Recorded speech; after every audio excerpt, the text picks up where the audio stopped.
नमस्कार, मैं हूं उमेश द्विवेदी और आप देख रहे हैं सरकारी मंथन। दोस्तों, फार्मर आईडी को लेकर एक बार फिर से सरकार ने एक बड़ा ऐलान कर दिया है। आपको याद होगा कि आज से कुछ दिन पहले हमने फार्मर आईडी को लेकर एक वीडियो बनाई थी, जिसमें हमने आपको कई सारी चीजें बताई थी। अगर आप इसे बनाते हैं तो इससे आपको क्या क्या फायदा मिल सकता है, और अगर आप इसको नहीं बनाते हैं तो इससे आपको क्या क्या नुकसान उठाना पड़ सकता है। जैसा कि हमने आपको बताया था कि फार्मर आईडी को लेकर अगर कोई भी नई अपडेट आएगी तो हम आपके लिए अपडेटेड वीडियो ज़रूर लेकर आएंगे। तो दोस्तों, बड़ी अपडेट ये है कि हाल ही में उत्तर प्रदेश सरकार ने फार्मर आईडी को लेकर एक और बड़ा ऐलान कर दिया है, और हो सकता है कि जिन लोगों ने अभी तक फार्मर आईडी नहीं बनाई है उन्हें इसका बड़ा खामियाजा भुगतना पड़े।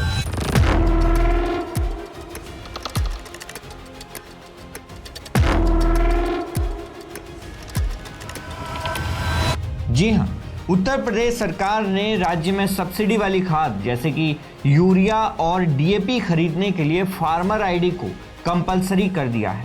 यानी कि अगर आपके पास फार्मर आईडी नहीं है तो अब आपको सब्सिडी वाली खाद जैसे यूरिया और डीएपी नहीं मिलेगी।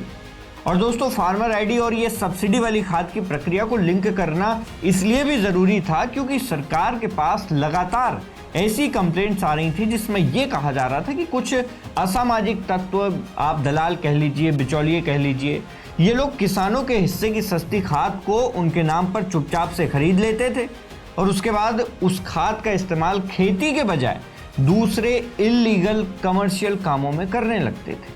और ये एक बड़ी वजह थी कि असली और ज़रूरतमंद किसानों को टाइम पर खाद नहीं मिल पाती थी।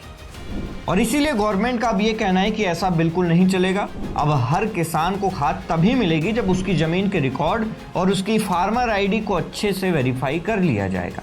और इस नए नियम के तहत यूरिया, डीएपी, एनपीके, एमओपी और एसएसपी जैसे सभी ज़रूरी खादों की बिक्री को इस आईडी से जोड़ दिया गया है।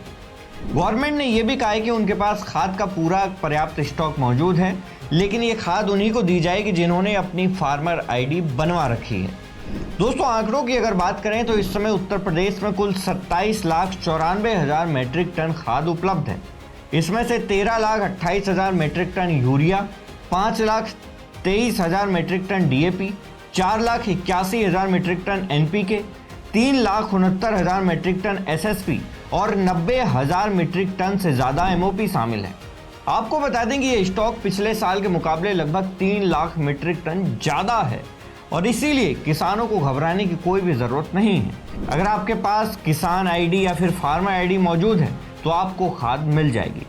दोस्तों, उत्तर प्रदेश सरकार इस पूरी व्यवस्था को ठीक रखने के लिए केंद्र सरकार के रसायन और उर्वरक मंत्रालय के साथ मिलकर लगातार काम कर रही है ताकि समय पर खाद की सप्लाई होती रहे। इसके साथ ही कृषि विभाग ने एक और बड़ा फैसला लेते हुए दुकानों पर खाद के साथ जबरदस्ती कोई दूसरा सामान बेचने यानी कि टैगिंग करने पर पूरी तरह से रोक लगा दी है। अक्सर देखा जाता है कि दुकानदार खाद देने के बदले किसानों पर कोई दूसरी दवा या प्रोडक्ट खरीदने का दबाव बनाते थे। अब अगर कोई भी दुकानदार ऐसा करता है तो उस पर कड़ी कार्रवाई की जाएगी। और अगर दोस्तों आप ऐसे दुकानदारों के खिलाफ शिकायत करना चाहते हैं तो हेल्पलाइन और टोल फ्री नंबर पर कॉल कर सकते हैं। पहला तरीका है यूपी कृषि विभाग हेल्पलाइन। आप 0522231703 पर सीधे कॉल करके दुकानदार की शिकायत दर्ज करा सकते हैं। यह हेल्पलाइन सोमवार से शुक्रवार सुबह 10 बजे से शाम 6 बजे तक चालू रहती है। इसके अलावा मुख्यमंत्री हेल्पलाइन 1076 पर भी कॉल करके सीधे मुख्यमंत्री कार्यालय में दुकानदार के खिलाफ शिकायत दर्ज करवा सकते हैं। यहाँ की गई शिकायत पर जिला प्रशासन को तुरंत एक्शन लेना ही होता है। इसके अलावा दोस्तों, किसान कॉल सेंटर केंद्र सरकार के टोल फ्री नंबर 1800-180-1551 पर भी कृषि संबंधी धांधली की शिकायत की जा सकती है। इसके अलावा हर जिले में जिला कृषि अधिकारी का कार्यालय भी होता है। आप एक सादे कागज पर दुकानदार का नाम, उसकी दुकान का पता और आपके साथ हुई टैगिंग की घटना का विवरण लिखकर वहां जमा कर सकते हैं। और यदि आपके पास खाद की खरीद की रसीद या दुकानदार द्वारा जबरदस्ती सामान देने का कोई वीडियो या ऑडियो सबूत है तो उसे भी आप शिकायत के साथ ज़रूर लगाएं। दोस्तों, इस मुद्दे पर अगर कोई और अपडेट आती है तो हम आपके लिए अपडेटेड वीडियो ज़रूर लेकर आएंगे। इस मुद्दे पर आपकी जो भी राय हो हमें कमेंट बॉक्स में ज़रूर बताएं। मैं हूं उमेश द्विवेदी और आप देख रहे थे सरकारी मंथन। नमस्कार।